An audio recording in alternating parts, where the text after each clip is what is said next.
உபனிஷத் மட்டும் இருக்கக்கூடியது ஞான காண்டம். அப்ப கர்ம காண்டம், ஞான காண்டம்.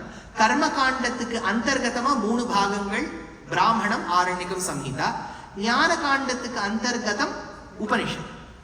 கர்ம காண்டத்துல பொதுவா என்ன சொல்லுவான, விதி வாக்கியங்கள் சொல்லுவான். நீ இப்படி இரு, மாத்ருதேவோபவ பித்ருதேவோபவெல்லாம் சொல்லிட்டு யாகங்கள் எப்படி செய்ய வேண்டும், இந்த வேள்வி செய்தால் யாரை மகிழ்விக்கலாம், அந்த வேள்வி செய்தால் யார் மகிழ்ந்து போவா, மகிழ்ந்து போனால் உனக்கு என்ன பலன் கிடைக்கும், இதெல்லாம் சேர்த்ததுதான் கர்மகாண்டம். ரொம்ப விஸ்தீரணமான பாகம், பெரிய பாகம். அந்த கர்ம காண்டத்தை மட்டுமே ஸ்ரத்தையோடு படித்து ஞான காண்டம் வேண்டான்னு சொல்லக்கூடியவா பல பேர் அந்த காலத்துல இருந்தா. அவளுக்கு பூர்வ மீமாம்சகால்னு பேர். பூர்வ மீமாம்சகானா they will just follow the injunctions given in the Veda. என்ன யாகம் சொல்லிருக்கோ பண்ணுவா. ஏன் சுவாமி இந்த யாகத்தால பகவான், அதெல்லாம் வேண்டாம் சுவாமி, பகவான்லாம் வேண்டாம், எங்களுக்கு வெறும் யாகம் போரும். இவாளுக்கு பூர்வ மீமாம்சகால்னு பேர். உத்தர மீமாம்சகால்னா என்னன்னா இந்த உபனிஷத்தை கடைபிடிக்கக்கூடியவாகான்னு சொல்றா. கர்மா முக்கியம்தான், ஆனா why you do that karma. இப்ப கர்மா நீ ஒரு, எங்க தாத்தா பாட்டிலாம் நான் படிக்கும்போது சில சமயம் இந்த ஹிஸ்டரியில இந்த அவுரங்கசீப் போன்ற மகாச்சாரியர்கள் பத்தி எல்லாம் கதை வரும். அவுரங்கசீப் இவர் சிறையில் வச்சுட்டார், பாபரை அவரை வச்சார், இவரை வெட்டினார், அவரை வெட்டி, இதெல்லாம் உட்காந்து படிக்கும்போது எங்க தாத்தா சொல்லுவார், இந்த வார்த்தை சொல்லப்படாது ஆனா சொல்றேன், எங்க தாத்தா சொல்ற வார்த்தை, கடன் இழவேன்னு படிக்காது, பிடிச்சு படி, புரிஞ்சு படி அப்படின்னு எங்க தாத்தா அடிக்கடி சொல்லிட்டே இருப்பார். எதுவுமே நீ படிச்சு நீ அதுல ருச்சி வந்துடுத்துன்னு வச்சுக்கோ, அது சொல்லும் போது ஒரு ஜாய் இருக்கும். இப்படிதான் எங்க சொல்றது வேண்டும். அப்படின்னா என்னன்னா கர்மாவை மட்டும் பண்ணா போராது, அதுல ஒரு அபிருச்சி இருந்தால்தான் ஞானம் வளரும். அதனால ஞான காண்டத்தை அனுசரிக்கக்கூடிய உத்தர மீமாம்சகால் என்ன சொல்றா, பகவானை நம்பு, வேதத்திலையும் உபனிஷத்திலையும் சொல்லப்பட்டவன் பரமாத்மா தான் அப்படின்னு ஒரு குரூப். பூர்வ மீமாம்சகால் என்ன சொல்றா, யாகம் மட்டும் பண்ணா போறோம், பலன் எல்லாம் ஒண்ணு பெருமாள் கொடுக்கல, யாரோ ஒருத்தர் பலனை கொடுக்கிறா, யாகமே பலனை கொடுக்கறது, நாங்க பகவானை நம்பிக்கை கொள்வதில்லை அப்படின்னு உத்தர மீமாம்சகால் சொல்றான்னு வச்சுக்கோ. உத்தர மீமாம்சகால் ஒண்ணு சொல்றா, பூர்வ மீமாம்சகால் ஒண்ணு சொல்றா. இப்ப நம்ம கதாபாகத்துக்கு வருவோம். என்னன்னா கிருஷ்ணர் தன்னுடைய தோழர்களோடு காட்டுக்கு போயிருக்கார்.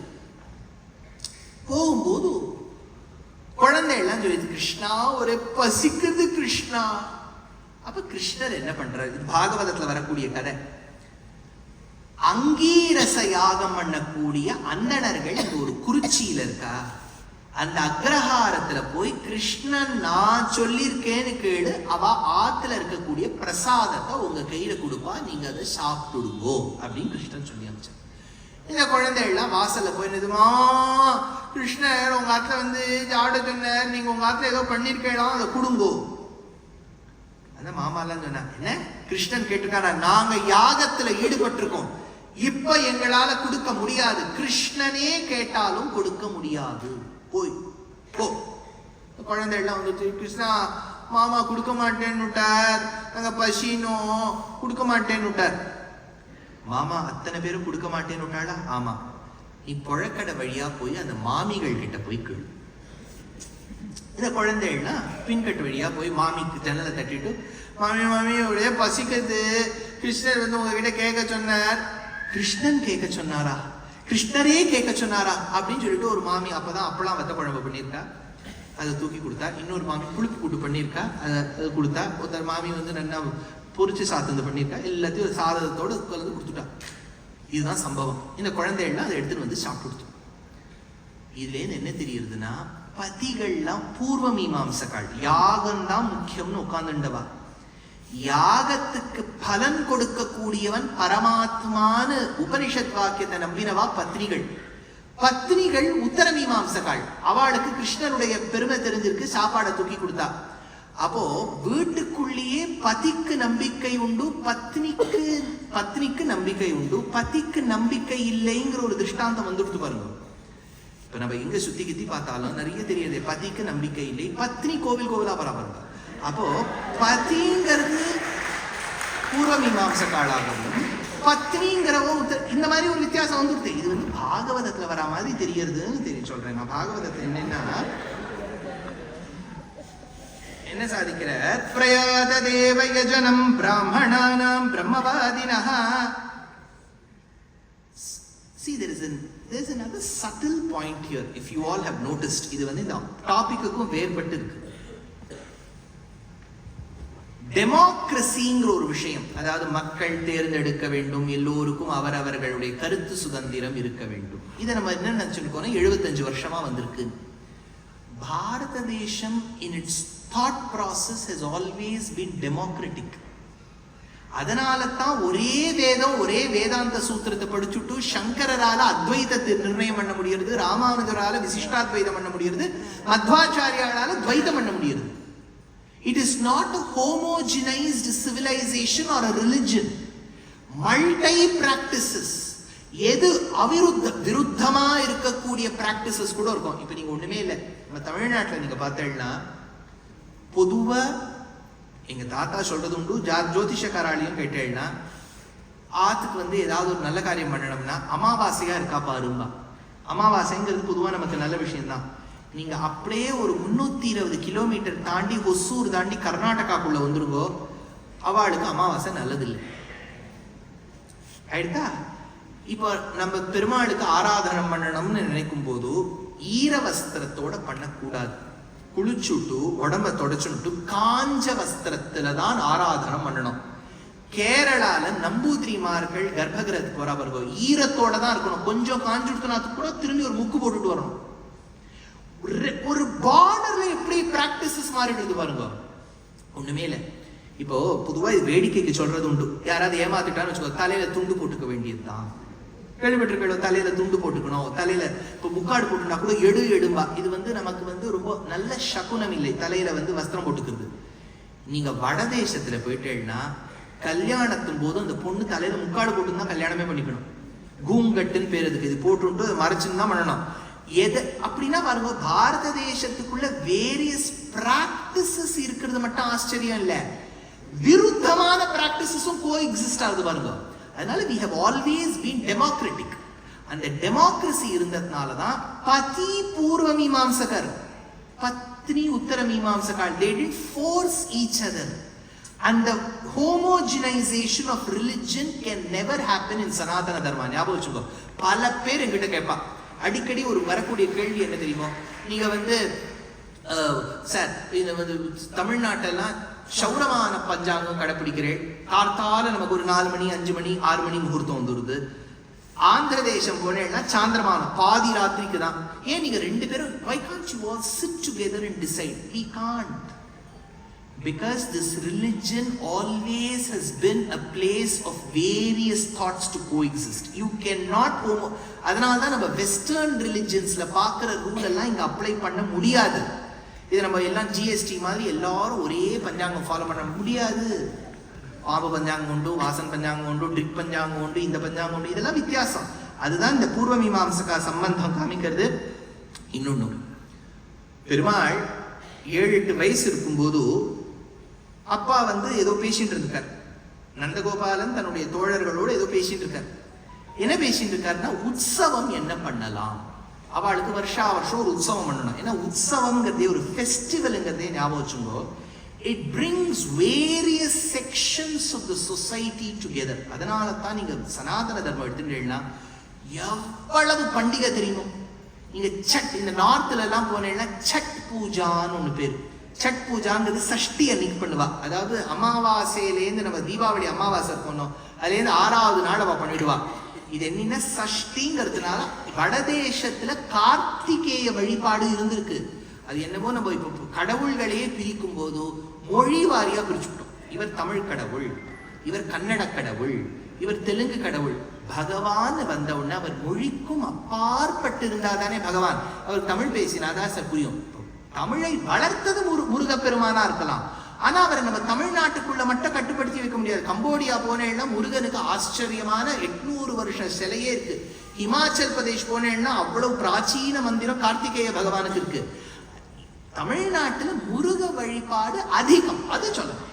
தமிழை வளர்த்தவர் முருகர், அதையும் சொல்லலாம். ஆனா தமிழ் கடவுள்னு ஆக்கிட்டோம்னா கடவுளுக்கு எப்படி நம்ம இப்போ ஹிந்தி கடவுள் கிருஷ்ணர், மராட்டி கடவுள் கணேஷா, கன்னட கடவுள் கேட்கறதுக்கே எப்படி இருக்கு பாருங்க. இது சரி கிடையாது. We should get out of all these shackles and have a broad mentality. அதை பார்க்கணும். இப்ப விஷயம் என்னன்னா, உற்சவம்ங்கிறது விதவிதமான மக்களை ஒன்று சேர்ப்பது. இதெல்லாம் அந்த காலத்து மன்னர்கள்லாம் அப்படிலாம் யோசிச்சிருக்கா. நீங்க மதுரையில சேவிக்கிறீங்களே, இப்ப இந்த சித்திர மாசம் வந்துருத்துன்னா அம்பாள் மீனாட்சிக்கும் சிவபெருமானுக்கும் திருக்கல்யாணம்னு ஒண்ணு நடக்கும். சித்திர மாசத்துல மீனாட்சி திருக்கல்யாணம் நடக்கும். அது நடந்து கொஞ்ச நாட்கள் எல்லாம் மண்டூக மகரிஷிக்கு அனுகிரகம் பண்றதுக்கு அழகர் குதிரை வாகனத்துல வருவர்.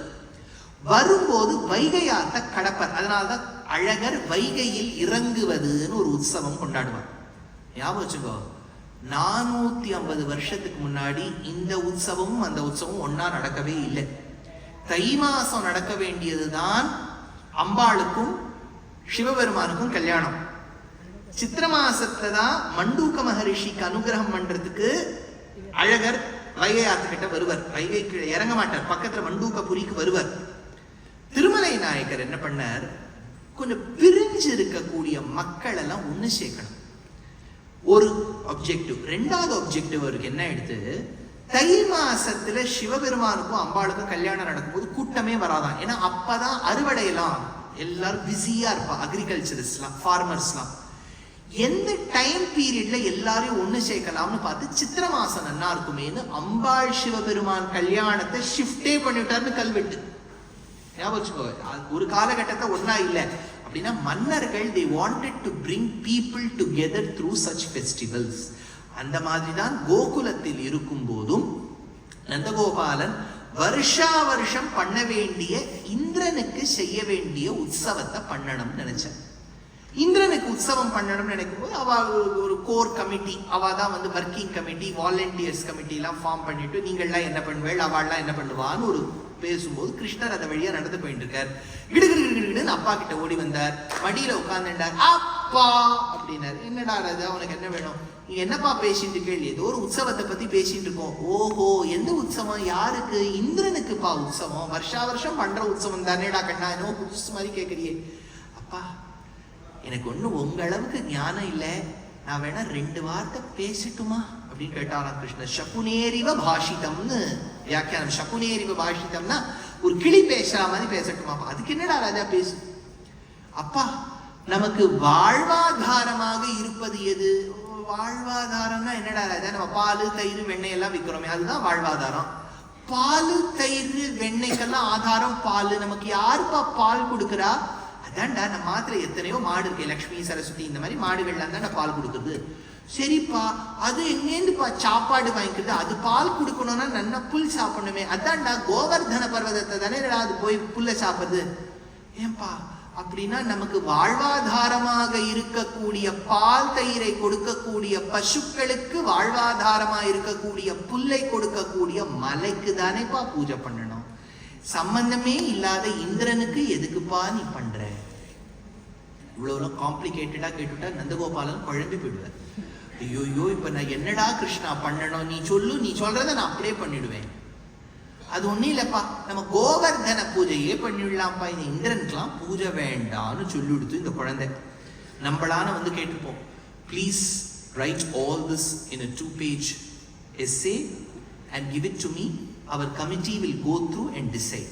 அதுதான் அவ பண்ணல. அவ என்ன சொல்லிட்டா, கிருஷ்ணர் சொல்லிட்டா அதுதான் வேது வாக்கு. உடனே போ கோவர்தனத்துக்கு பூஜையை பண்ணு, அங்க போய் எல்லா ராத்திரியும் பண்ண வேண்டிய தளிகை அது சிவபெருமானுக்கு அன்னாபிஷேகம்னு ஒண்ணு பண்ணுவார். நல்ல சாதத்தெல்லாம் வடிச்சு நல்லா புளிக்காய்ச்சலை பண்ணி குழம்பு இத்தியாதிகள்லாம் பண்ணி பட்சணங்கள்லாம் பண்ணி ஆத்துல என்னெல்லாம் தெரிஞ்சுக்கோ தெரியலையோ எல்லா பட்சணத்தையும் பார்த்து பண்ணி எல்லாரும் மாட்டு வண்டியில எடுத்துட்டு வந்து கோவர்தன மலைக்கு முன்னாடி முதல்ல வசுதேவருடைய வேஷ்டியை விரிச்சா.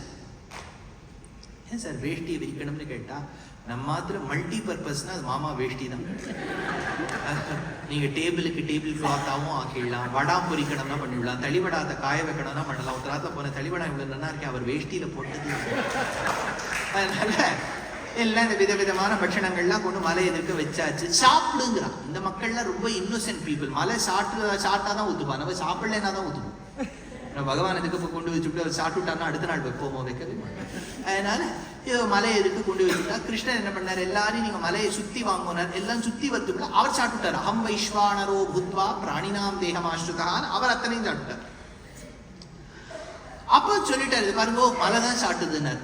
காரணம் என்னன்னா வேதத்துல நம்ம எந்த தேவத்தைய சேவிச்சாலும், ஏன்னா இது நான் ஒரு விஷயம் சொல்றேன், நிறைய பேர் கேட்டிருக்கா, உங்க மனசுலயே எழலாம். வேதத்துல யாகம் பண்ணும் போது சில பிரக்கிரியை வரும். நம்ம அந்த வேதத்தை பண்ணக்கூடிய யார் அந்த யாகம் பண்ணி வைக்கிறாரோ அந்த வாத்தியா சொல்ற மந்திரத்தை நம்ம எங்க காதுல வாங்கிக்கிறோம். நம்ம கரெக்டா அவர் நான் சுவாஹா சொல்லும் போது போடும்போம்பர், அதுதான் நமக்கு கணக்கு. இப்படி கையில ஏதாவது பொறி வச்சுட்டு இருப்போம், சுவாஹா சுவாஹா. அதுக்கு முன்னாடி என்ன சொல்றாருங்கிறதே ஃபாலோ பண்ண மாட்டோம். அவர் சொல்றார், இந்திராய ஸ்வாஹா இந்திராய இதன் நமம. இந்திரா, உனக்கு நான் இதை கொடுக்கிறேன். யார் மூலமா கொடுக்கிறேன்? அக்னி மூலமா கொடுக்கிறேன்.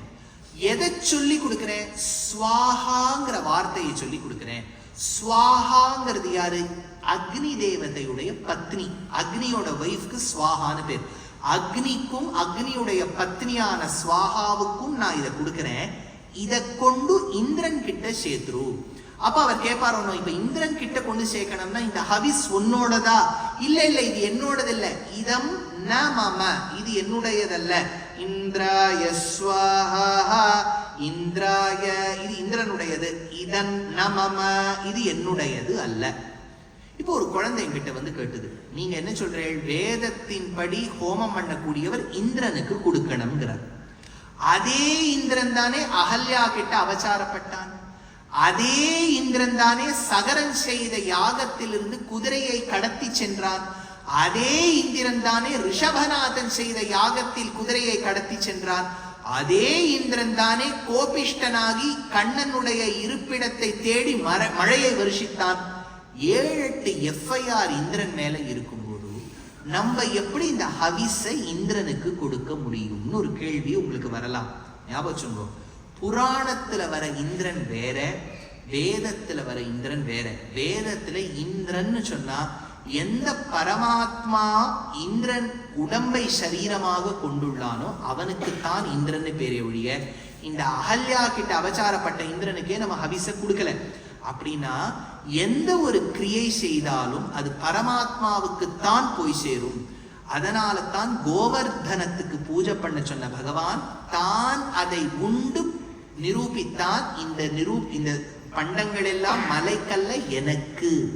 அதனால எவன் ஒருவன் இந்திர பிராணாதிகரணம்னு பிரம்மசூத்திரத்தை தானே இந்திரனுக்கும் பிராணனுக்கும் அந்தர்யாமியாய் இருக்கிறேன் என்று காண்பித்தானோ, எவன் ஒருவன் உபதேசம் செய்வதற்கு பூர்வமே கோவர்தன சம்பவம் மூலமாக சொன்னானோ, அவன் கிருஷ்ணம் வந்தே ஜகத்குரு என்று நிலைத்திருக்கிறான்.